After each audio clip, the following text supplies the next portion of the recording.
ఈవీఎంలకు సంబంధించి మా ఫైట్ కొనసాగుతూనే ఉంది. దుర్గా ఈ రోజుకి కూడా కొనసాగుతుంది. ఈ రోజు కూడా కోర్టులో కేసులు వైసీపీని వేసిన కేసులు ఈ రోజుకి కొనసాగుతున్నాయి. ఈ రోజుకి కూడా మేము అడిగే ఫండమెంటల్ క్వశ్చన్ ఒకటే. ఒంగోలుకు సంబంధించి 12 బూతులకు సంబంధించి కోర్టులో కేసులు వేసాం. ఈవీఎంలు వీవీప్యాట్లు మ్యాచ్ చేయండి అని.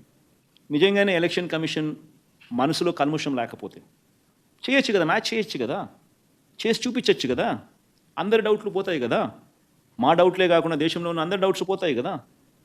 వీవీప్యాట్లు, ఈవీఎం నెంబర్స్, వీవీప్యాట్లు 12 బూతులు మేము వేసినాం ఒంగోలు కాన్స్టిట్యున్సీలో. ఈ 12 బూతులలో మాకు డబ్బులు కట్టినాం, మీరు వెరిఫై చేయండి అని అడుగుతున్నాం. మా ముందనే వెరిఫై చేయండి అని చెప్పి.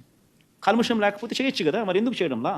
ఎందుకు ఇదే ఈసీ హైకోర్టులో ఎందుకు వాళ్ళు అక్కడ సుప్రీంకోర్టు ఇట్లా వెరిఫై చేయమని చెప్పలేదు, మాక్ పోలింగ్ చేయమని మాత్రమే చెప్పింది అని చెప్పి ఎందుకు సుప్రీంకోర్టు జడ్జిమెంట్ను వక్రీకరిస్తున్నారు? మాక్ పోల్ చేయడం వల్ల ఏం లాభం? ఎలక్షన్లు అయిపోయిన తర్వాత నువ్వు మళ్ళీ మాక్ పోల్ చేయడం వల్ల ఏం సాధిస్తాం, ఏం లాభం?